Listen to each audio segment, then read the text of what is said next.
Anda masih bersama kami dalam Wakil Pilihan Rakyat, dan Bapak-bapak narasumber, ini adalah segmen terakhir dalam dialog ini, dan ini adalah pernyataan terakhir mungkin ya. Jelang pemilu seperti ini, paling tidak supaya masyarakat ikut antusias, apa yang ingin disampaikan? Mungkin satu persatu dari Bang Nursi terlebih dahulu. Ini momentum kita menunjukkan kedaulatan rakyat. Cuma tetap saja kedaulatan rakyat terjemahannya adalah hak tertinggi rakyat dalam menentukan perjalanan kehidupan berbangsa dan bernegara. Nah, karena hak tertinggi jangan diterjemahkan sebagai kewajiban, tetap saja sebagai hak. Nah, apakah kemudian penggunaan haknya itu adil, bijaksana, atau hak itu sudah menunjukkan keberpihakan, itu soalnya. Oke. Yang paling penting adalah sadari bahwa ini adalah sebuah proses kehidupan berbangsa dan bernegara sebagai perwujudan hak kedaulatan rakyat. Perwujudan itulah yang mesti kita pertanggungjawabkan. Jadi yang juga kita mesti sadari, jangan cuma memilih, tapi kemudian tidak punya pertanggungjawaban atas pilihan. Jadi andai kata sekarang saya memilih Abraham dan memilih Feni, maka dalam 5 tahun ke depan saya punya pertanggungjawaban atas pilihan saya pada Abraham dan Feni. Itu maksud saya. Partisipasi politik. Iya, betul. Baik. Kita ke Mas Adino. Ya, yang saya tekankan adalah besok di hari H itu agar para saksi jangan meninggalkan TPS, makan di situ aja, karena lengah sedikit aja akan terjadi kecurangan. Ini karena ini kemudian kepada pemuda-pemuda, ormas-ormas dan kekuatan demokratik lainnya untuk ikut serta mengawasi dan memantau jika ada pelanggaran, babat.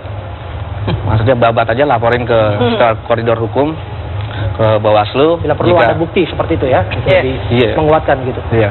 Mas Gun, kalau saya melihat pemilu harus dijadikan bukan hanya ajang sirkulasi elit, artinya kontestasi elit, tapi juga momentum untuk partisipasi politik warga negara. Karena proses yang 5 tahun ini itu harus kemudian ditentukan oleh kedaulatan warga negara sendiri. Maka kemudian satu suara pasti menyumbang proses demokrasi kita 5 tahun ke depan. Sehingga bagaimanapun kita tentu harus memosisikan pemilih itu sebagai subjek yang partisipatoris. Jangan kemudian menjadi objek penderita, apalagi hanya menukar kedaulatan hak demokrasinya itu dengan hanya 50 atau 100 ribu. Terlalu murah dan terlalu berbahaya. Maka kemudian kita harus mengatakan tidak untuk money politik. Baik, silakan Mas Daniel. Ditekankan lagi pidananya mungkin untuk hal-hal seperti itu. Jadi seluruh yang terkait dengan proses pungut hitung hingga rekap, ini pidana semua jika semuanya janggal. Karena apa? Karena ini matematika. Jika logistik, DPT, dan hasilnya ini berbeda selisihnya saja, berarti ada permainan di situ. Oleh karena itu, Bawaslu meminta kepada semua yang hadir di TPS, tolong cek data daftar TPS itu. Apakah ada yang janggal? Nah, yang kedua, itu laporkan jika terjadi hal-hal yang aneh-aneh. Terus yang terakhir, pastikan bahwa seluruh informasi hasil itu dimudahkan dan dibukakan datanya. Jadi kalau yang tertutup ini sudah pasti itu menuju kepada kecurangan. Janggal ya? Ya. Baik, terima kasih Mas Daniel, Mas Gun-Gun, dan juga Mas Adino, dan juga Mas Nursi sudah hadir bersama kami di Wakil Pilihan Rakyat. Sesaat lagi kita akan bersama dengan rekan saya Balkis Manisang yang memiliki perbincangan menarik di sana. Ada apa di sana? Kita langsung akan menuju ke Balkis Manisang, silakan. Feni Anastasia Beranslaban, terima kasih. Saya sudah bersama dengan 2 tokoh muda nih. Sebut tokoh muda soalnya sudah ada mencoba untuk menarik perhatian juga bagi para pemilih-pemilih yang baru atau mungkin pemilih yang kemarin sempat nggak percaya lah sama pemilu. Nah, ini ada Mas Irgi Farezi. Selamat malam. Ada juga ada Olga Lydia. Selamat malam. Selamat malam. Kita akan lihat apa sih sebenarnya menarik yang 2 orang ini. Sebenarnya banyak ya, tapi diwakilkan sama 2 orang ini. Kita lihat apa video klipnya. Judulnya Pemiuk ya. Pemiuk. Apa tuh kepanjangannya? Pemilu yuk. Nah, kita lihat seperti apa.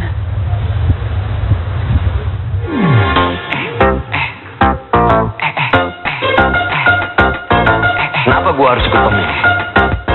Buat gue buang-buang waktu. Suara gue cuma 1, jelas gak ngaruh. Apalagi ada oknum bisa sulap suara palsu. Gak ngaruh. Iya, gak ngaruh. Gak ada suara yang gak ngaruh. Satu suara bisa jadi penentu masa depan negara juga anak cucu. Jadi gunakanlah hakmu sebagai warga negara. Tetap optimis, jangan cepat menyerah. Yuk, pelajarilah dan bersiaplah. Pilihanmu, pilihanku menentukan sejarah. Yo, kita yang bisa sukseskan karena rakyatlah yang berperan. Mari kita ciptakan pesta demokrasi penuh harapan.